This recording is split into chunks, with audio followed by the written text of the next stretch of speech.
Dans les confins silencieux du cosmos, quelque chose a commencé à briller. Ce n'était pas l'éclat ardent d'une étoile, ni le reflet de la lumière du soleil sur la glace, mais une pulsation lumineuse intentionnelle. Les astronomes l'ont remarqué pour la première fois en observant 3 Atlas, un visiteur interstellaire traversant notre système solaire. Cela devait n'être qu'une autre comète, une simple roche dérivant entre les étoiles. Mais ce que le télescope spatial James Webb a récemment détecté suggère tout le contraire, une nouvelle forme de lumière, une lumière sans reflet, qui ne se disperse pas, qui brille d'elle-même, comme si elle avait été créée, comme si elle avait été conçue. Au début, on a rejeté l'anomalie. Encore une exagération, peut-être un bug de caméra, peut-être de la poussière, mais la lumière a persisté, puis elle a grandi. Et maintenant, les scientifiques ne savent plus quoi dire, car les schémas de luminosité ne suivent pas les lois de la nature. Et lorsque la seule explication restante est une lumière artificielle, les implications deviennent terrifiantes. Alors, qu'a réellement découvert James Webb? Et pourquoi la communauté scientifique est-elle en état de panique silencieuse? Restez avec moi, car ce que vous allez entendre pourrait bouleverser tout ce que nous pensions savoir sur qui ou quoi nous observe depuis l'obscurité. Dès la découverte de 3 Atlas, les astronomes ont senti que quelque chose clochait. Certes, il se déplaçait comme une comète. Son trajet semblait inspiré d'une trajectoire interstellaire classique, mais sa luminosité, incroyable, inexplicable, résistait à toute interprétation. À plus de 400 millions de kilomètres de la Terre, l'objet brillait avec une magnitude de 16,4. Ce n'est pas une fournaise éblouissante, selon les normes astronomiques, mais c'était bien trop lumineux pour un objet de cette taille. Des comètes semblables à cette distance sont en général invisibles, ou au mieux de vagues taches floues. Pourtant, 3 Atlas resplendissait avec une intensité défiant toute logique, presque inquiétante. Les astronomes se sont précipités pour trouver une explication. Peut-être était-il plus grand que prévu. Peut-être libérait-il d'énormes nuages de poussière réfléchissant la lumière vers la Terre. Peut-être, mais une à une, ces hypothèses se sont effondrées. Le télescope James Webb a scruté plus en profondeur, analysant la lumière avec des instruments plus précis que tout ce que l'humanité a jamais conçu. Ce qu'il a observé n'était pas de la lumière réfléchie, c'était de la lumière émise, une source de luminosité rayonnant directement du noyau de 3 Atlas, comme si l'objet produisait sa propre lumière. L'idée qu'une comète puisse générer sa propre lumière défie les lois fondamentales qui régissent l'espace. Les objets naturels ne produisent pas de lumière visible significative, sauf s'ils sont des étoiles ou chauffés à des milliers de degrés. Pourtant, le profil lumineux de 3 Atlas ne correspondait à aucun modèle connu. Sa luminosité diminuait, avec une pente de 4, bien plus raide que celle causée par une simple réflexion solaire. Cela indiquait une source centrale de lumière entourée d'un halo diffus, presque comme un projecteur enveloppé de brume. Pire encore, l'analyste spectrale n'a révélé aucune trace des gaz habituels d'une comète, ni monoxyde de carbone, ni cyanogène, ni eau. Rien qui puisse expliquer poussière, vapeur ou jet de gaz volatile. Restait une possibilité radicale.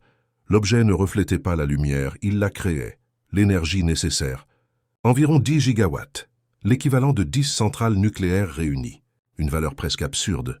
Sauf si cet objet était quelque chose de complètement différent, quelque chose de conçu.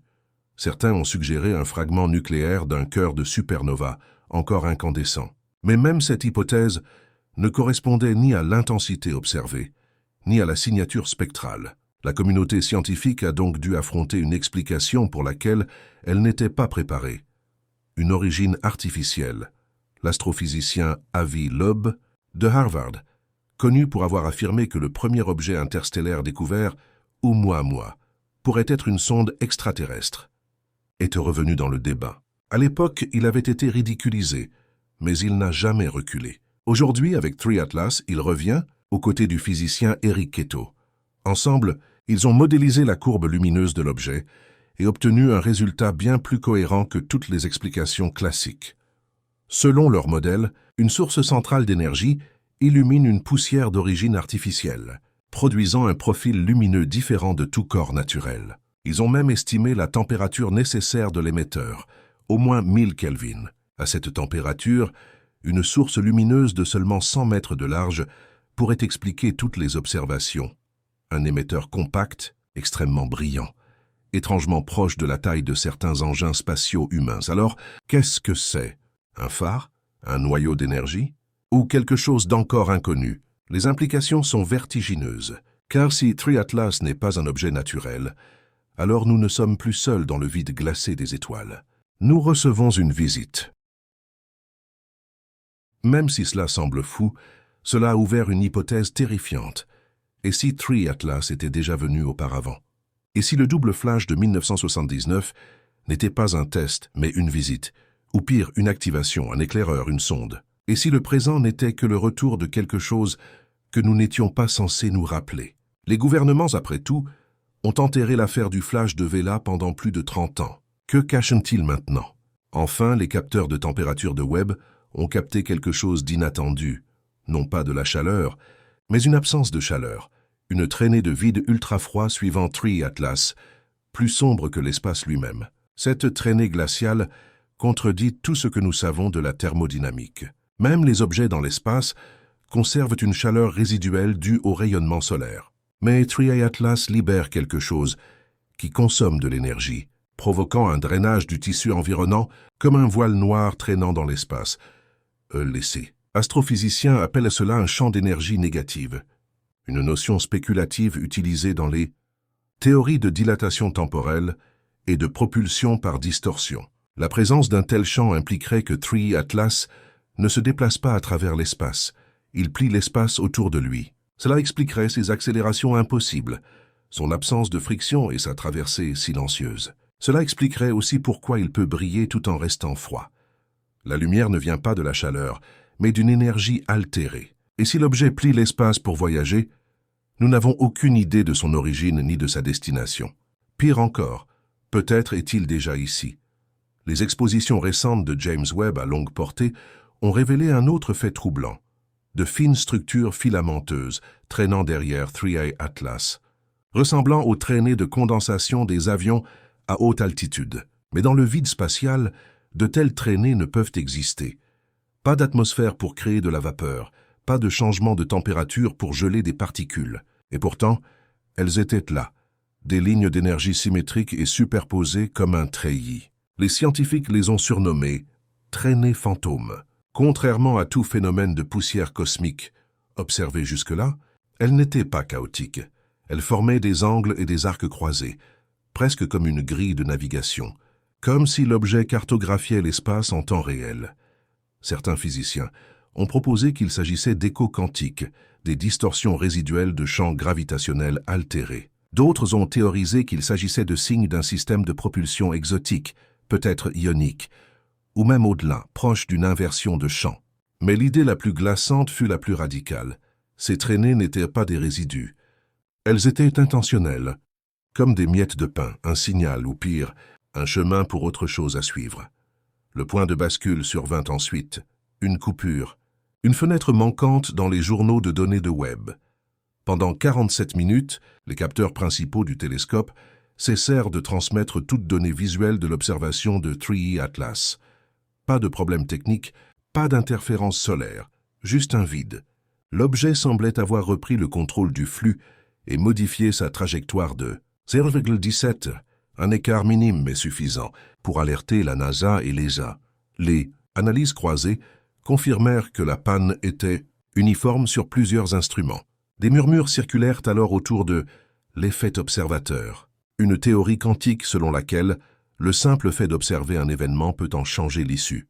Certains allèrent jusqu'à dire que l'objet avait réagi au fait d'être observé. Il avait changé de trajectoire, s'était caché, comme s'il savait qu'on le regardait. Une théorie effrayante prit forme. Et si 3 Atlas ne faisait pas que traverser notre système? Et s'il testait nos capacités de surveillance? Dans le silence infini du cosmos, la lumière a toujours été notre seul murmure, une faible trace laissée par les étoiles, les planètes, les comètes. Et maintenant, autre chose. Quelque chose qui ne se comporte pas comme un phénomène naturel. 3 Atlas ne faisait pas que briller, il parlait. Sa lumière n'était ni chaotique ni aléatoire. Elle était structurée, intentionnelle, vivante. Et c'est peut-être là la vérité la plus inquiétante. Dans notre quête de connaissances, nous sommes tombés sur quelque chose qui attendait simplement d'être vu, quelque chose d'assez ancien ou avancé pour comprendre une communication non par le son, mais par la lumière, les ondes gravitationnelles et les reflets codés.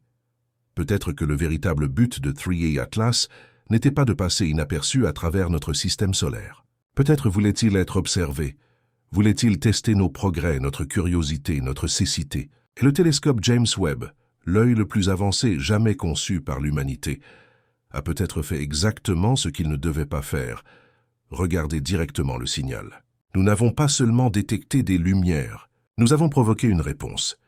La question n'est donc plus « Qu'est-ce que 3I Atlas ?» La vraie question est « Que va-t-il se passer maintenant ?» Car si quelque chose là-bas vient de reconnaître notre présence, il est peut-être déjà en route.